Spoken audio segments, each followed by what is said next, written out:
है कि पिछले वीडियो में हमने सेट नंबर यानी कि बिहार पुलिस मद्य निषेध का हम यहाँ प्रैक्टिस सेट लगा रहे थे और सेट नंबर जो 6 था उसको हमने यहाँ पे लगा लिया था। इसके जितने भी जीके जीएस के क्वेश्चन आपके हुए थे वो सारे क्वेश्चन हमने वहाँ पे डिस्कस कर लिया था, ठीक ना।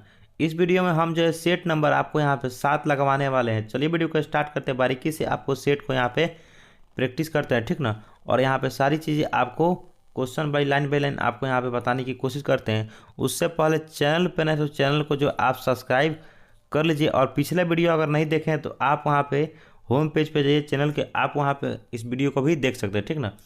पहले क्वेश्चन की तरफ चलते हैं। कार्य का देखिए यहाँ पे हम लाइन बाय लाइन सारे क्वेश्चन कराएंगे और मैं आपको पहले बता दूँ, आपको क्लियर करता हूँ, केवल आपको जीके और जीएस से ही क्वेश्चन आपको यहाँ पे कराए जाएंगे। मैथ के और इंग्लिश के क्वेश्चन यहाँ पे नहीं कराएंगे, ठीक है ना।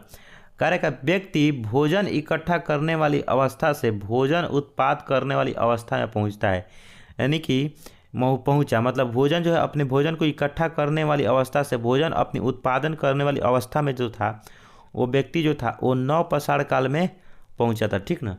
वो किस काल में पहुंचा था? नवपाषाण काल में पहुंचा था। अगला क्वेश्चन है प्यारे साथियों, कह रहेगा 2 नंबर, हड़प्पा सभ्यता के उपकरण व हथियार मुख्यतः किसके बने हुए थे? तो हड़प्पा सभ्यता के उपकरण जो थे ना वो पत्थर और तांबे के बने हुए थे, ठीक ना। हड़प्पा सभ्यता में पत्थर और तांबे के जो उपकरण हुआ करते थे, औजार हुआ करते थे, हथियार हुआ करते थे, सारी चीज़ें इसके बनाए जाते थे, ठीक ना। अगला है, शिवाजी के साम्राज्य की राजधानी कहाँ थी? यानी कि शिवाजी राजे भोसले थे, उनकी जो राज्य की साम्राज्य की जो राजधानी थी वह रायगढ़ हुआ करती थी, ठीक ना। वो कहाँ पे हुआ करती थी? रायगढ़। अगला है 4 नंबर, यहाँ पे युवा बंगाल आंदोलन यानी कि यंग यहाँ पे बंगाल मूवमेंट की मुखिया कौन था? यानी कि युवा बंगाल आंदोलन का जो मुखिया हुआ करते थे वो मुखिया जो थे वो कौन थे? तो वह थे हेनरी यहाँ पे विवियन डेरेजियो, ठीक ना।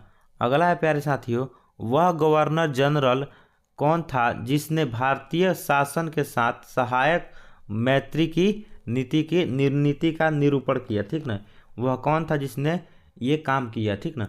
तो अगला है, इसका राइट आंसर हो जाएगा आपको लॉर्ड वेलेस्ली, ठीक ना। लॉर्ड वेलेस्ली यही था जिसने क्या किया? भारतीय स्वशासन को यहाँ पे सहायक मैत्री की नीति का निरूपण किया, ठीक ना। चले प्यारे साथियों, 6 नंबर क्वेश्चन है, भारतीय राष्ट्रीय आंदोलन के इतिहास में 1916 का लखनऊ समझौता विशिष्ट है, क्यों? आखिर जो है यह विशिष्ट रूप से क्यों इसे माना जाता है? तो यह विशिष्ट इसलिए है क्योंकि इसके द्वारा ही भारतीय राष्ट्रीय कांग्रेस और मुस्लिम लीग के बीच जो था वो संपन्न इस समझौते के तहत मुस्लिम लीग की यहाँ पे साम्प्रदायिक प्रतिनिधि की मांग का स्वीकार कर लिया गया था, ठीक ना। चलिए अगला क्वेश्चन है यहाँ पे 7 नंबर, सदन के कुल सदस्यों के कौन सा भिन्न संवैधानिक चेंबर की मीटिंग बुलाने के लिए आवश्यक यहाँ पे गणपूर्ति है, ठीक ना। तो कितने बाटा कितना, ठीक ना, मतलब कितना भाग। तो इसका राइट आंसर आप सभी को बता दूं, इसका राइट आंसर हो जाएगा आप लोग को ऑप्शन नंबर ए, यानी कि 1/, यानी 1/10वां भाग, ठीक ना, सीधे बोले तो। अगला प्यारे साथियों, सामाजिक सुरक्षा व सामाजिक बीमा विषय शामिल है। सामाजिक सुरक्षा और सामाजिक बीमा विषय जो था वो किससे समाजित है, मतलब कि इस किससे जो है ये किस विषय से ये शामिल है, मतलब किस विषय में ये शामिल है। तो इसका right answer option number A हो जाएगा, समवर्ती सूची में ये शामिल है, ठीक ना। चलिए अगला क्वेश्चन है 9 नंबर क्वेश्चन, कह रहा है भारत में पूंजी निर्माण का सबसे महत्वपूर्ण स्रोत कौन सा है? यानी भारत में सबसे महत्वपूर्ण स्रोत जो होता है ना पूंजी निर्माण का वो घरेलू बचत होता है। तो ऑप्शन नंबर ए इसका करेक्ट होगा। चलिए 10 नंबर क्वेश्चन है प्यारे साथियों, कह रहेगा भारत में लघु उद्योग एवं कुटीर उद्योग के पक्ष में जो तर्क जो यहाँ पे देखा जाए जो मुख्य तर्क आगे बढ़ाया गया है वह कौन सा है, ठीक ना। जो आगे मुख्य तर्क यहाँ पे बढ़ाया गया है वह कौन सा है? तो वह जो है वे अधिकाधिक रोजगार के अवसर को पैदा करते हैं, ठीक ना, अधिक से अधिक रोजगार के अवसर को पैदा करते हैं। अगला है प्यारे साथियों, कह रहेगा वनमूल्य, यहाँ पे अमूल्य का तात्पर्य क्या है, ठीक ना। अवमूल्यन का तात्पर्य यहाँ पे क्या हो जाएगा? तो इसका राइट आंसर होगा ऑप्शन नंबर सी, विदेशी मुद्रा की तुलना में किसी मुद्रा के मूल्य में कमी, ठीक ना। चलिए प्यारे साथियों अगला क्वेश्चन है यहाँ पे 12 नंबर, एक वर्ष में उत्पादित निर्गत का कुल निवल मूल्य निम्नलिखित में से क्या होता है, ठीक ना। यानी एक वर्ष में उत्पादित निर्गत का कुल निवल मूल्य कितना होता है, ठीक ना। सीधी बात कहने का मतलब यही था, ठीक है। इसका राइट आंसर हो जाएगा ऑप्शन नंबर सी, यानी कि बाजार कीमतों पर निवल राष्ट्रीय उत्पाद, ठीक ना। निवल राष्ट्रीय उत्पाद बाजार की कीमतों पर। अगला क्वेश्चन है प्यारे साथियों, किसी देश में रहन सहन के लिए स्तर को दर्शाया जाता है उसकी किस से। मतलब कि किसी देश में रहन सहन के लिए उसके किस आय से या फिर किस अनुपात से या फिर किस आय से किस दर से इसको जो है आपको बनाया मतलब दर्शाया जाता है, ठीक ना। तो इसका राइट आंसर होगा ऑप्शन नंबर सी, यानी कि प्रति व्यक्ति आय, यानी कि देश में रहने वाले प्रति व्यक्ति आय के द्वारा ही किसी भी तरह से उसको दर्शाया जाता है, ठीक ना। चलिए प्यारे साथियों, अगला है 14 नंबर क्वेश्चन। 14 नंबर क्वेश्चन कह रखा, भारत के विदेश व्यापार में यहाँ पे मदों की सारणीबद्ध सूची का तात्पर्य क्या है। यानी कि भारत में विदेशी व्यापार की मदों की सारणीबद्ध सूची का यहाँ पे मुख्य तौर पे बात किया जाए तो तात्पर्य यहाँ पे इस सूची का तात्पर्य क्या रहने वाला है। तो निजी एवं एजेंसियों द्वारा आयात की जाने वाली मद नहीं। इसका राइट आंसर ऑप्शन नंबर आपको यहाँ पे सी हो जाएगा, यानी कि केवल राजकीय स्वामित्व और वाले उपकरणों द्वारा आयात की जाने वाली मद है, ठीक ना। अगला है 20वीं सवरैया यहाँ पे नहर है, यानी कि 20वीं सवरैया नहर जो है वो कहाँ पे नहर है, ठीक ना। यानी किस में निकली हुई एक नहर है, ठीक ना। तो इसका right answer option number A हो जाएगा, कावेरी के बाईं ओर निकली हुई एक नहर है, ठीक ना। कावेरी नदी के बाईं ओर निकली हुई एक नहर है। अगला है नेफ्टी किससे संबंध है, यानी कि नेफ्टी जो है वो किससे संबंधित है। तो नेफ्टी जो होता है वो आपको मैं बता दूं तो वह जो है यानी कि NSE सूचकांक से संबंधित है, ठीक ना। चले प्यारे साथियों, 17 नंबर क्वेश्चन क्या कह रहा है, कार्यक्रम निम्नलिखित में से किस अंग्रेज गवर्नर जनरल ने 1911 में भारत की राजधानी कलकत्ता से दिल्ली स्थानांतरित किया था। यानी कि कलकत्ता से दिल्ली जो स्थानांतरित किया था वो लॉर्ड हार्डिंग के शासनकाल में, और लॉर्ड हार्डिंग ने ही उसको शासन किया था कलकत्ता से दिल्ली 1911 में स्थापित किया था। अगला क्वेश्चन है प्यारे साथियों, ग्राम पंचायत का निर्वाचन करना किस पर निर्भर करता है। ग्राम पंचायत में चुनाव कराना किस पर यह निर्भर करता है। तो यह जो है राज्य सरकार द्वारा ये चुनाव कराया जाता है और राज्य सरकार पर ही यह निर्भर करता है, ठीक है। चलिए प्यारे साथियों, अगला क्वेश्चन है, भारतीय जनसंघ की स्थापना किसने किया था। यानी कि भारतीय जनसंघ की स्थापना जो था वो वीर सावरकर ने किया था, ठीक ना। वीर सावरकर ने किया था। अगला क्वेश्चन है प्यारे बच्चों, कह रहेगा किस ट्रेन पर मधुबनी चित्रकला का अंकन किया गया है। यानी किस ट्रेन पे आपको मधुबनी चित्रकला को दर्शाया गया है। तो यहाँ पे जयंती जनता एक्सप्रेस पे आपको मधुबनी पेंटिंग को दर्शाया गया है, ठीक है। चलिए प्यारे साथियों, अगला क्वेश्चन है, किस नदी को चीन का दुख कहा जाता है। यानी कि चीन का दुख किस नदी को कहा जाता है। तो हांगहो नदी को आपको इसको चीन का दुख कहा जाता है। चलिए प्यारे साथियों, अगला है यहाँ पे 22 नंबर क्वेश्चन, सूर्य ग्रहण होता है। यानी कि सूर्य ग्रहण जो है वह कब होता है। तो सूर्य ग्रहण की बात करते हैं ना, तो सूर्य ग्रहण तब होता है जब चंद्रमा जो होता है ना और सूर्य और पृथ्वी के बीच आता है। चंद्रमा अगर सूर्य और पृथ्वी के बीच आ जाएगा तो सूर्य ग्रहण यहाँ पे लग जाएगा, ठीक ना। अगला है, कपास उगाने के लिए निम्नलिखित में से कौन सी मिट्टी उपयुक्त होती है। यानी कि कपास उपजाने के लिए कौन सी मिट्टी उपयोगी है। तो काली मिट्टी में ही आपको कपास की खेती की जाती है, ठीक ना।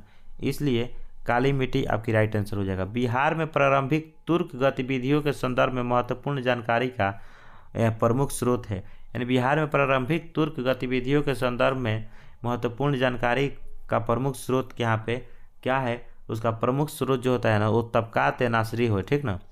अगला है प्यारे साथियों, कह रहा है कि 25 नंबर क्वेश्चन, भारत छोड़ो आंदोलन के क्रम में 11 अगस्त 1942 में पटना सचिवालय में पुलिस गोलीकांड में मरने वाले छात्रों की संख्या थी। यानी कि पुलिस गोलीकांड में मरने वाले छात्रों की संख्या जो था वो कितना था। तो उसमें जो थे वो आपको 7 गो ऐसे छात्र जो थे वो मर गए थे और 10 से 20 छात्र यहाँ पे। अगला क्वेश्चन है, बिहार की जनसंख्या का दशकीय वृद्धि का प्रतिशत कितना है। बिहार की जनसंख्या का 2001 से लेकर 2011 तक वृद्धि प्रतिशत आपको कितना है। तो 25.1 यहाँ पे 25.4% आपको वृद्धि दशक मिल जाएगा 2001 से लेकर 2011 की जनगणना तक, ठीक ना। अगला क्वेश्चन है प्यारे साथियों 27 नंबर, इनमें से कौन रासायनिक प्रक्रिया नहीं है, यानी कि इनमें से कौन जो है वो रासायनिक प्रक्रिया नहीं है, यानी कि भौतिक प्रक्रिया है, ठीक ना। तो इसमें से आपका right answer option number A हो जाएगा, क्योंकि दूध से आइसक्रीम का बनना, ठीक ना, ये एक भौतिक परिवर्तन है, ठीक ना। दूध से क्या, आइसक्रीम का बन जाना, ठीक ना, मतलब कि आइसक्रीम को बन जाना क्या है, भौतिक परिवर्तन है। लेकिन वही बात करते हैं कि दूध से दही बनना, तो ये रासायनिक परिवर्तन है, दोबारा दही से दूध नहीं बना सकते हैं। दही से घी निकालना, यानी कि दही से घी निकाल जाए तो घी से फिर दही नहीं बना सकते हैं। दूध से मक्खन निकालना, मक्खन निकाले फिर मक्खन से दूध नहीं बना सकते हैं। लेकिन वही दूध से आपको आइसक्रीम बना जमा करके फिर उसको जो है ठंडे मतलब गर्म कर दिया जाए तो फिर से वो दूध बन सकता है, ठीक ना। लेकिन ये सारी चीज़ें आपको पूर्ण परिवर्तन नहीं होगा। अगला है 28 नंबर क्वेश्चन, निम्नलिखित में किसके उत्सर्जन से किसी तत्व के परमाणु क्रमांक बढ़ता है, ठीक ना, एक बढ़ता है। तो किससे उत्सर्जन से जो परमाणु क्रमांक जो है एक बढ़ता है, तो वह बीटा किरणों के उत्सर्जन से परमाणु क्रमांक जो है एक बढ़ता है, ठीक ना। अगला है प्यारे साथियों, टेलीविजन के पर्दे पर चित्र किसके यहाँ पे बमवर्धन के कारण बनते हैं, तो किसने बमवर्धन के कारण जो है ये बनते हैं, तो वह इलेक्ट्रॉनों के यहाँ पे बमवर्षण के कारण बनते हैं, ठीक ना। अगला है 30 नंबर क्वेश्चन, इनमें से कौन सबसे लंबे तरंग दैर्घ्य की विकिरण है, ठीक ना। सबसे लंबा तरंग दैर्घ्य जो है वो किसका होता है, तो वह जो है माइक्रो तरंगे की सबसे लंबा तरंग दैर्घ्य होता है, ठीक ना। चलिए प्यारे साथियों 31 नंबर क्वेश्चन है, किस रंग के की सतह ताप विकिरण का सर्वोत्तम यहाँ पे विकिरक है, ठीक ना। सर्वोत्तम विकिरक किसका है, तो वो आपका काला का हो जाएगा, ठीक ना। अगला है प्यारे साथियों, पानी का घनत्व अधिकतम किस तापमान पर होता है, यानी पानी का घनत्व सबसे अधिकतम किस तापमान पर होता है, तो आपको 4 डिग्री सेल्सियस पे आपको पानी का यहाँ पे तापमान सबसे अधिकतम होता है, ठीक ना। चलिए प्यारे साथियों अगले क्वेश्चन की तरफ चलते हैं। कह रहा है यहाँ पे अगला क्वेश्चन क्या है, स्वच्छ भारत अभियान भारत सरकार द्वारा किसकी जयंती पर शुरू किया गया था, यानी कि स्वच्छ भारत अभियान जो है वह किसकी जयंती पे आपको इसको शुरू किया गया था, तो इसका right answer option number B हो जाएगा, यानी कि महात्मा गांधी के जयंती पे शुरू किया गया था। अगला प्यारे साथी क्वेश्चन है, करेगा वार एंड पीस की रचना किसने किया था, तो वार एंड पीस की रचना लियो टॉल्स्टॉय ने किया था।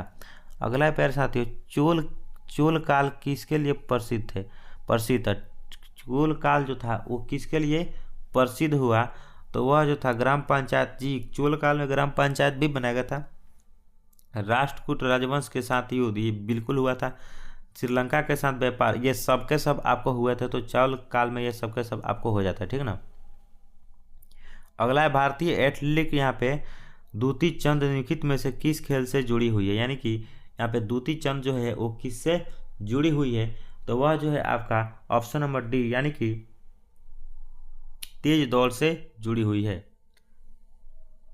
अगला है विजयनगर साम्राज्य का अवशेष कहाँ से मिला हुआ है, यानी कि विजयनगर साम्राज्य का जो अवशेष है वह आपको हम्पी से मिला है, कहाँ से, हम्पी से मिला है। विजयनगर साम्राज्य का अवशेष जो होता है ना प्यारे साथियों वो आपको हम्पी से मिला है, ठीक ना।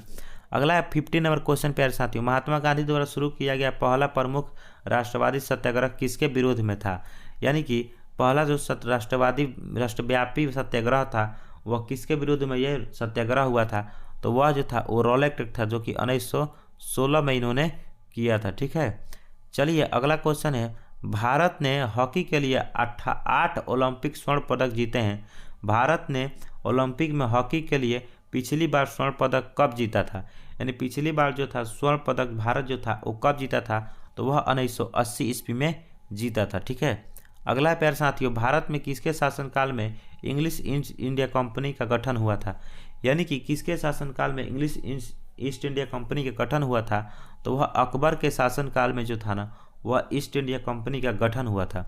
अगला क्वेश्चन है, गांधी जी के नमक सत्याग्रह एकमात्र उद्देश्य क्या था, यानी नमक सत्याग्रह का मुख्य उद्देश्य की बात किया जाए ना तो उनका जो है नमक कानून को निरस्त करना, जी बिल्कुल था, सरकार के सत्ता की कटौती करना, आम लोगों के लिए आर्थिक राहत यहाँ पे प्रदान करना, यानी कि इनमें से सभी इसका करेक्ट आंसर हो जाएगा, ठीक ना। अगला है प्यारे साथियों 54 नंबर क्वेश्चन, भारत में स्वदेशी आंदोलन किस दौरान हुआ था, यानी कि भारत में जो स्वदेशी आंदोलन हुआ था ना प्यारे साथियों वह बंगाल विभाजन के विरुद्ध में जो आंदोलन हुआ था उसी समय यह आंदोलन देखने को आपको मिलेगा, ठीक है। अगला है प्यारे साथियों, बिहार में यहाँ पे प्रोविंशियल किसान सभा का गठन कब हुआ था। यानी बिहार में किसान सभा का गठन जो था वो 1929 ईस्वी में हुआ था। इसके नेता की बात करते हैं तो स्वामी सहजानंद इसके नेता हो जाते हैं, ठीक ना। अगला क्वेश्चन है प्यारे साथियों, निम्नलिखित में से, अगला क्वेश्चन है निम्नलिखित में से किस कमेटी या फिर किस आयोग ने न्याय पंचायत बनाने की सिफारिश की है, ठीक ना, की थी। तो किस यहाँ पे आयोग द्वारा जो है न्याय पंचायत बनाने की सिफारिश किया गया था। तो इसका राइट आंसर होगा ऑप्शन नंबर बी, यानी कि अशोक मेहता समिति द्वारा इसको बनाने की प्रस्ताव यहाँ पे किया गया था, ठीक ना। अगला है प्यारे साथियों, अगला प्यारे साथियों क्या कह रहा है क्वेश्चन, निम्नलिखित में से कौन सा कार्य स्थानीय स्वशासन के अधिकार क्षेत्र में नहीं आता है। यानी कि स्थानीय स्वशासन के अधिकार क्षेत्र में कौन सा कार्य जो है वह नहीं आता है। तो यहाँ बात करते हैं तो इसका ऑप्शन नंबर डी हो जाएगा, यानी सार्वजनिक अनुशासन का रख रखाव जो होता है ना वो स्वशासन के क्षेत्र में नहीं आता है। अगला है प्यारे साथियों कह रहा है कि भारत में कौन सा प्रदेश यहाँ पे वृष्टि छाया प्रदेश माना जाता है। यानी कि प्रदेश वृष्टि छाया क्षेत्र जो है किसको माना जाता है। इसका राइट आंसर होगा कर्नाटक के पठार को माना जाता है, ठीक ना। अगला है प्यारे साथियों कह रहा है क्वेश्चन 59 नंबर, भारतीय सर्वोच्च न्यायालय में न्यायाधीशों की नियुक्ति कौन करता है। भारतीय सर्वोच्च न्यायालय में न्यायाधीशों की नियुक्ति जो करते हैं ना वो आपको राष्ट्रपति के द्वारा किया जाता है, ठीक ना। चलिए प्यारे साथियों अगला क्वेश्चन क्या कह रहा है, भारतीय उपमहाद्वीप में पहली ट्रेन निम्नलिखित में से कौन से वर्ष में यहाँ पे बोरीबंदर और ठाणे के बीच चली थी। यानी कि बोरीबंदर और ठाणे के बीच जो ट्रेन चली थी वो कब चली थी, तो वह 1853 ईस्वी में चली थी, ठीक है। चलिए प्यारे साथियों अगला क्वेश्चन है यहाँ पे, इरडा निम्नलिखित में से किस क्षेत्र से संबंधित यहाँ पे नियामक निकाय है, ठीक ना। तो इरडा की बात करते हैं किससे संबंधित यहाँ पे नियामक निकाय है, तो वह बीमा से संबंधित नियामक निकाय है, ठीक है। अगला है 62 नंबर क्वेश्चन प्यारे साथियों कह रहा है निम्नलिखित में से मतलब भारत में कृषि पुनर्वित्त प्रदान करने के लिए शिखर स्तर बैंक का नाम कौन सा है। यानी कि पुनर्वित्त प्रदान करने वाली मतलब शिखर स्तर बैंक का नाम यहाँ पे पूछा जा रहा है। तो इसका right answer option number B होगा, यानी कृषि तथा ग्रामीण विकास राष्ट्रीय बैंक, ठीक ना। अगला है प्यारे साथियों अगला क्वेश्चन क्या रहेगा, भारतीय क्वेश्चन है भारतीय संविधान में रूल ऑफ लॉ की अवधारणा को यहाँ पे निम्नलिखित में से किसके संविधान से लिया गया, ठीक ना। तो रूल ऑफ लॉ या अवधारणा को किसके संविधान से लिया गया है, तो यह जो होगा आपको इंग्लैंड के संविधान से लिया गया है, ठीक ना। यानी कि कानून के नियम को इंग्लैंड के संविधान से लिया गया। अगला क्वेश्चन है बाबर से लेकर औरंगजेब तक का मुगल अधिक शक्तिशाली थे और इसलिए इन्हें किस नाम से जाना जाता है। तो इसलिए इन्हें जो है आपको बता दें तो महान मुगल यहाँ पे मुगल के नाम से आपको जाना जाता है, ठीक है। अगला क्वेश्चन है ह्यूमस भूमि की किस परत का हिस्सा है, ठीक ना। ह्यूमस जो है भूमि के किस परत का हिस्सा है, तो वह ऊपरी परत का हिस्सा है, ठीक ना। किस परत का हिस्सा है, ऊपरी परत का हिस्सा है। तो दोस्तों हम इस वीडियो में आपको 65 क्वेश्चन जो है आपको ओनली जीके और जीएस से कराए हैं, ठीक ना। और पिछले वीडियो में हमने आपको सेट नंबर 6 जो है करा चुका है। अगर आप उस वीडियो को नहीं देखें तो उस वीडियो को जाकर आप प्लेलिस्ट में देख लीजिएगा, क्योंकि उसमें भी हमने जीके जीएस का ही क्वेश्चन कराए हैं जो कि आपको सेट नंबर 5 था प्रैक्टिस। अगर आप भी इसी तरह से सेट का प्रैक्टिस करना चाहते हैं और करेंट अफेयर का यहाँ पे क्लास करना चाहते हैं या फिर ऑल ओवर जो भी कमेंट कीजिएगा आपको वीडियो को पूरा तरीके से आपको बना कर दिया जाएगा, उस